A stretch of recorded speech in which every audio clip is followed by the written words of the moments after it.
Bom dia, igreja, a graça e a paz do nosso Senhor e Salvador Jesus Cristo. Meus amados irmãos, nessa devocional de hoje eu gostaria de convidar você a abrir sua Bíblia em 1 Tessalonicenses, capítulo 5, do versículo 12 ao 15. 1 Tessalonicenses 5, do 12 ao 15, que nos diz assim: Agora vos rogamos, irmãos, que aceiteis com apreço os que trabalham entre vós e vos presidem no Senhor e vos admoestam, e que tenhais com amor em máxima consideração por causa do trabalho que realizam. Vivei em paz uns com os outros. Exortamo-os também, irmãos, a que admoesteis os insubmissos, consoleis os desanimados, ampareis os fracos, e sejais longâmenos para com todos. Evitai que alguém retribua a outrem mal por mal. Pelo contrário, seguis sempre o bem entre vós e para com todos. Meus amados irmãos, nós ouvimos aqui o apóstolo Paulo, ele trazer orientações para a igreja que agradam ao Senhor. No capítulo 4, ele nos diz que para se agradar a Deus, é necessário que você viva em santidade. É necessário que você tenha uma boa conduta no seu relacionamento conjugal. E também que você viva na expectativa da vinda do Senhor. Agora, nessa porção da Escritura, o apóstolo Paulo vem nos dizer sobre o relacionamento da igreja com a igreja. E ele diz aqui, para que você tenha um bom relacionamento com a igreja, para que isso agrade ao Senhor, é necessário para que você viva em paz. Ele diz assim: vivam em paz uns com os outros.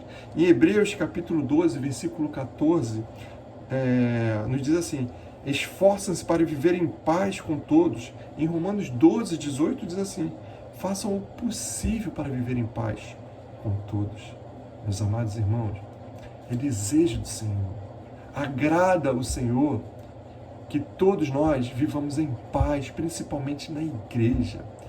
E para que isso aconteça, queridos, é necessário que haja esforço, porque naturalmente, por conta da nossa natureza pecaminosa, por conta da nossa falta de paciência, por conta da nossa falta de tolerância, por conta do nosso egoísmo, vaidade, queridos, é muito fácil a gente romper a paz. É muito fácil entrarmos em guerra. E isso pode contaminar toda uma igreja. Mas Deus fala assim, olha, para que você não seja um instrumento de contenda, é necessário que você se esforce para viver em paz. E ele ainda diz mais aqui, aceiteis com apreço aqueles que trabalham entre vós e vos presidem e os admoestam. Deus levantou homens ali, na nossa igreja, para que estivessem liderando, conduzindo. E ele fala assim, tenhais com o amor em máxima consideração por causa do trabalho que realizam. Não é só o pastor que deve ser levado em máxima consideração, mas também os presbíteros, também os diáconos. E isso agrada ao Senhor. Queridos, nós somos falhos, nós erramos. Mas você também erra, você também é falho. E a palavra de Deus nos diz que o nosso Deus, mesmo nós falhando, mesmo errando, Ele nos alcançou com sua graça e sua misericórdia, com seu amor. E Ele quer que nós venhamos a refletir isso. O amor, a graça no nosso próximo. E também nas autoridades instituídas por Ele na igreja. O 5º mandamento diz assim: honra teu pai e tua mãe para que sejam prolongados os teus dias sobre a face da terra que te dei. E a pergunta 124 do Catecismo Maior nos abre a mente e nos mostra que honrar pai e mãe não é apenas os pais biológicos, mas simplesmente todos aqueles que Deus instituiu como autoridades na igreja, aqueles que foram colocados também com dons, com talentos, aqueles que foram colocados também como pessoas mais velhas, mais idosas, essas devem ser respeitadas e amadas, mas também as autoridades da igreja. Então devemos olhar para as autoridades da igreja com um olhar de amor, com um olhar de misericórdia, com um olhar de apreço. Ele fala assim, em máxima consideração.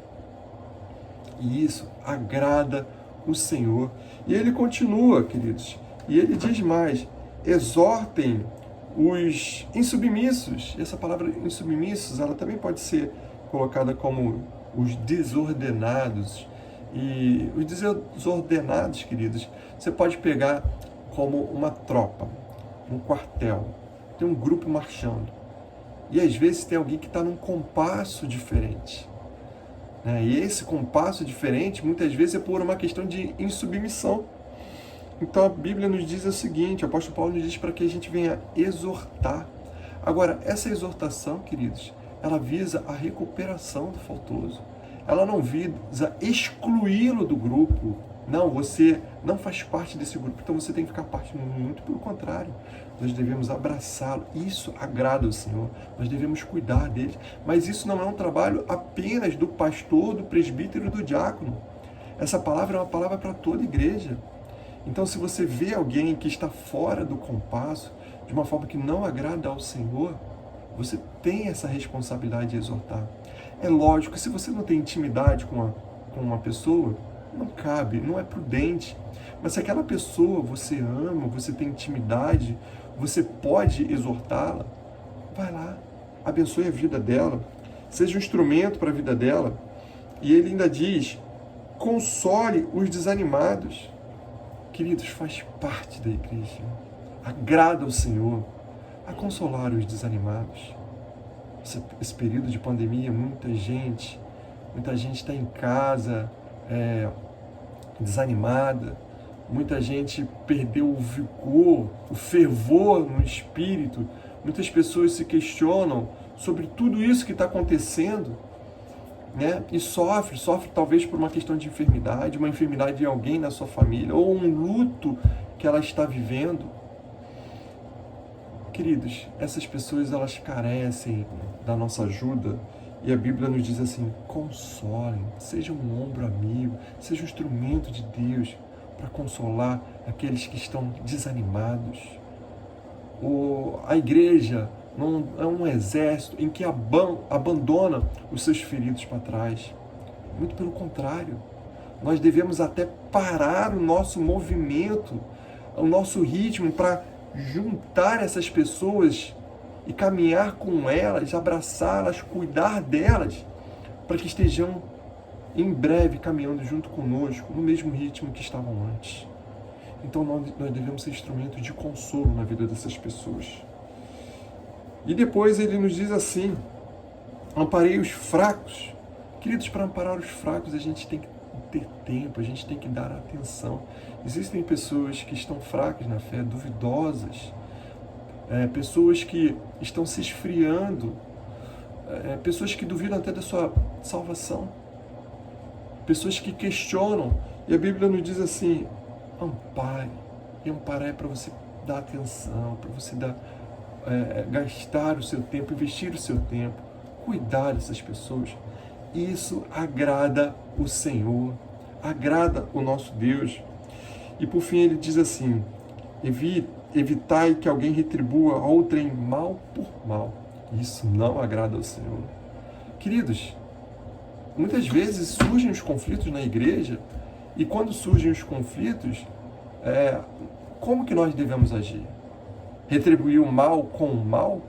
Temos conflitos que são reais, e tem conflitos até que são imaginários. E aí, às vezes, uma reação maldosa, aí você que era o ofendido, mas você foi ofendido, que na verdade não aconteceu nada, foi algo da sua imaginação, agora você se torna o ofensor.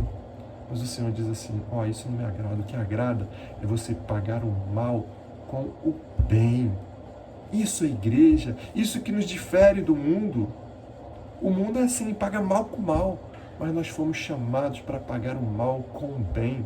Jesus nos diz que proveito tem, em Mateus capítulo 5, se você amar aquelas pessoas que são bondosas com você. Ele nos diz para que devamos amar aqueles que nos perseguem. Isso agrada ao Senhor.